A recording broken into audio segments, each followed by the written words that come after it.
I had been on Curie Station for 3 months when I first saw her. Most species on the station blurred together after a while. Feathered traders from Avani, gelatinous diplomats from Ore, silicon-framed engineers from the Shard Collective. But she stood apart. Not just because she was tall, nearly a head above the average human, but because of the armor. It wasn't decorative plating like ceremonial guard suits. This was functional. Matte black composite plates locked seamlessly together over a frame that suggested immense strength beneath. Thin blue lines pulsed across the joints, shifting like veins of light. A helmet sealed her head completely, the visor reflecting everything around her so that no one could see her eyes. She walked with deliberate weight, each step purposeful. Conversations around her quieted when she passed. Even the station's automated security drones angled away, as if acknowledging a higher authority. I was a xenotechnician, contracted to reverse engineer alien interfaces for Terran corporations. I'd seen strange things, but nothing like her. When she finally entered my lab, I thought at first I was in trouble. "I am designated Virelia," she said through the helmet speaker. Her voice was low, smooth, unmistakably female, carrying an accent that didn't match any database I knew. "You are Nathan Calder, human engineer." "That's me," I replied, trying not to stare. "What can I help you with?" "I require consultation," she said, "concerning human compatibility." That got my attention. I gestured toward the chair across my work table. She sat, armor plates shifting with whisper-soft mechanical precision. The chair groaned under her weight. "For what purpose?" I asked carefully. She paused. "My armor." I leaned forward, intrigued. "You built that?" "Yes," she said. "And I need you to understand it." I opened my mouth to ask a dozen questions, but she raised a hand. "First, you will listen. Then you will speak." "Fair enough." Virelia activated a holographic projection from her wrist. A rotating model of her armor appeared between us, layers peeling apart like an anatomical diagram. "This armor is not clothing," she began. "It is life support, identity, protection. It has been worn by every adult of my species for 10,000 of your years." "Your species?" I asked. "You're not naturally armored?" She made a sound that might have been amusement. "No. Beneath this, I am soft, fragile, vulnerable. My people evolved on a world of extreme predators and volatile atmosphere. Armor became necessity. Eventually, it became culture." The hologram zoomed inward, revealing internal systems. "This layer regulates temperature and respiration. This layer recycles nutrients. These plates deflect kinetic weapons. These emit electromagnetic interference to disrupt targeting systems. And here," she highlighted the pulsing blue lines, "a neural interface. The armor responds to my thoughts." I exhaled softly. "That's extraordinary." "It is also isolating," she said quietly. I glanced at the helmet. "You mean physically?" "Socially," she corrected. "My people do not remove armor in public. Ever. To do so is to show weakness, to reveal the self. It is forbidden." "So, why are you telling me this?" The hologram flickered off. Virelia leaned forward slightly. "Because humans do not wear such armor." "No," I agreed. "We don't."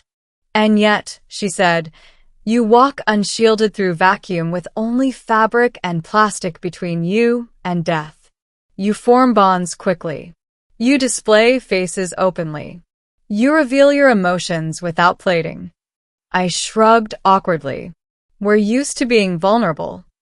"Precisely," she said. "And I am studying whether my people can learn from yours." That was the moment I realized this wasn't just about engineering. It was about culture. Trust. Something much bigger. Over the following days, Virelia returned often. We talked about technology at first, but gradually about lives. She told me her people were called the Terran, that they had joined the Galactic community only recently, that many species found them intimidating and unapproachable. And humans? I asked one evening. You are strange, she said simply. I laughed. I've been told. You laugh often, she observed, even when discussing serious matters. It helps, I said. It reminds us we're alive. Silence followed. Not uncomfortable, thoughtful. Then one day, she arrived later than usual. Close the door, she said. I did. Deactivate recording systems. I hesitated. Station policy required logs. She stared at me through the reflective visor. I complied. The lights dimmed slightly as I shut down my lab surveillance feed. Virilia turned back to me. I will do something that has never been done with a non-Terran, she said. My heartbeat quickened. What are you? I will remove my armor. I froze. Is that safe? For a short time. The atmosphere here is tolerable. The risk is social, not biological. Virilia, I said gently, you don't have to. I wish to, she said, because trust must be tested, and because you have listened without fear. I nodded, not trusting my voice. She stood. The armor's blue veins dimmed. With a quiet hiss, the helmet unlocked. She lifted it free. The being beneath was not what I expected. Her skin was a deep slate blue, smooth and slightly luminescent. Bioluminescent freckles traced constellations across her cheeks and brow. Her eyes were large, iridescent silver with vertical pupils. A mane of dark, flowing tendrils cascaded from her scalp like liquid night. Her face was expressive, surprisingly human in proportion, yet unmistakably alien. She inhaled slowly, as though tasting open air for the first time in years. Your atmosphere smells alive, she murmured. I swallowed hard. You're beautiful. She tilted her head. So humans say often. But I am unarmored. That means exposed. Weak. I don't see weakness, I said. I see courage. Something flickered in her eyes.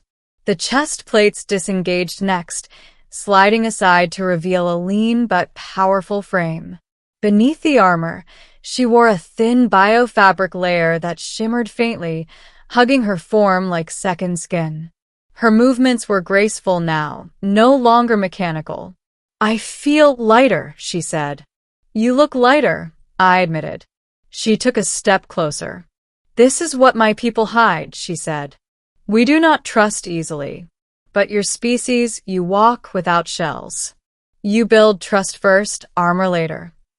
Sometimes we get hurt because of it, I said. And yet you continue, she said. That is what fascinates me about humans. I smiled softly. We're stubborn that way. She regarded me for a long moment. Tell me, Nathan Calder, she said. If my people were threatened, would humans stand with us? I blinked. That's a big question. Yes.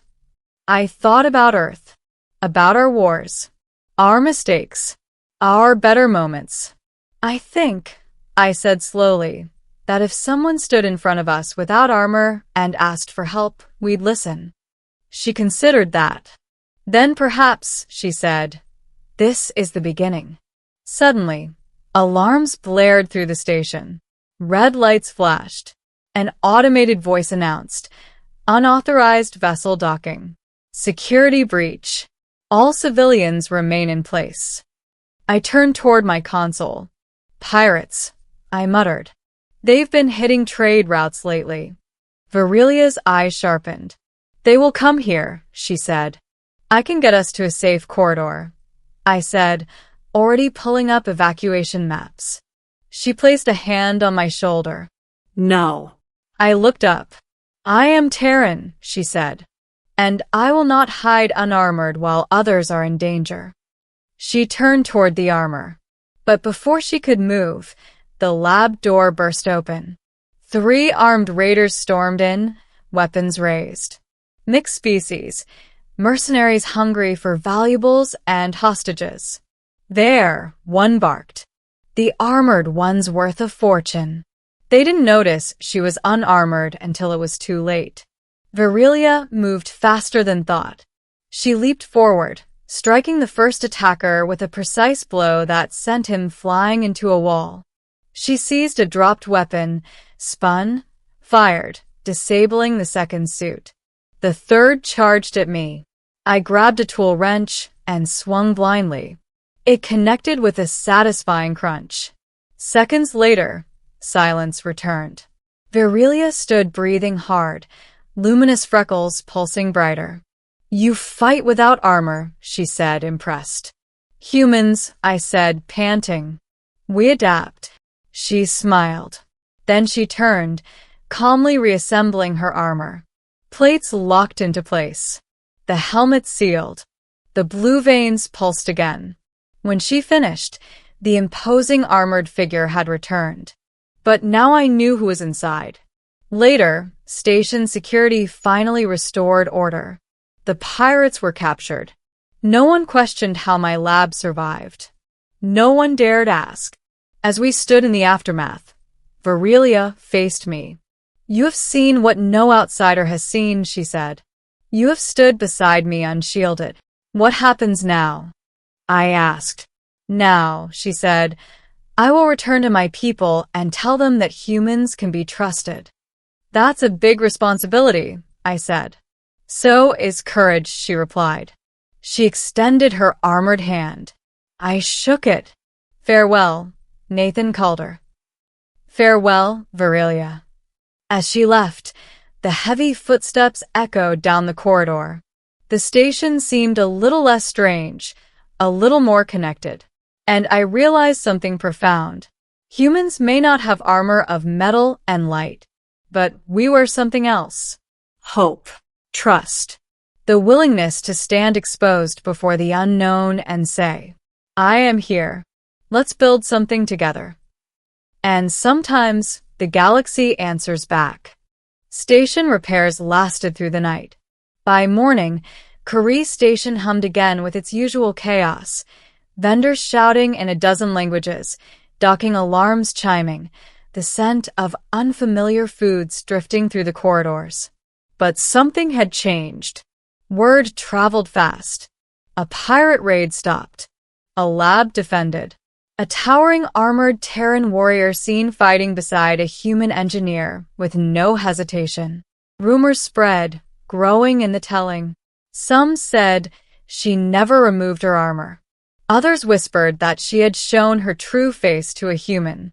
None knew the truth. Only I did. Virelia met me one last time at the docking bay. Her people's transport waited, sleek, obsidian, humming with contained power. Other Terrans stood nearby, all armored, all silent. They watched me with unreadable visors. Virelia approached. "Nathan Calder," she said, her voice filtered once more through the helmet. "My people will ask why I speak favorably of humans." I smiled. "Tell them we're not as fragile as we look." A brief pause. Then, "I will tell them I stood unarmored among humans and was not destroyed." My chest tightened. That's probably the nicest compliment my species has ever received. A faint huff, her version of laughter. She turned toward the boarding ramp, then stopped. "One day," she said, "the Terran may stand without armor among the galaxy. When that day comes, it will be because a human taught us that vulnerability is not weakness." I didn't trust myself to speak. I simply nodded. Virelia boarded the ship. The hatch sealed. Engines ignited. The vessel lifted from the bay and vanished into the star-laced void. I stood there long after it left. Around me, the galaxy carried on. Traders, travelers, soldiers, wanderers. Species armored in metal, shell, scale, or tradition. And somewhere out there, A world of towering armored beings now carried a new idea home. That trust can be stronger than plating. That courage can exist without protection. That sometimes the smallest species in the room is the one brave enough to stand exposed and change the galaxy. Humans do not wear armor. We wear hope. And hope, I realized, is the strongest defense in the universe.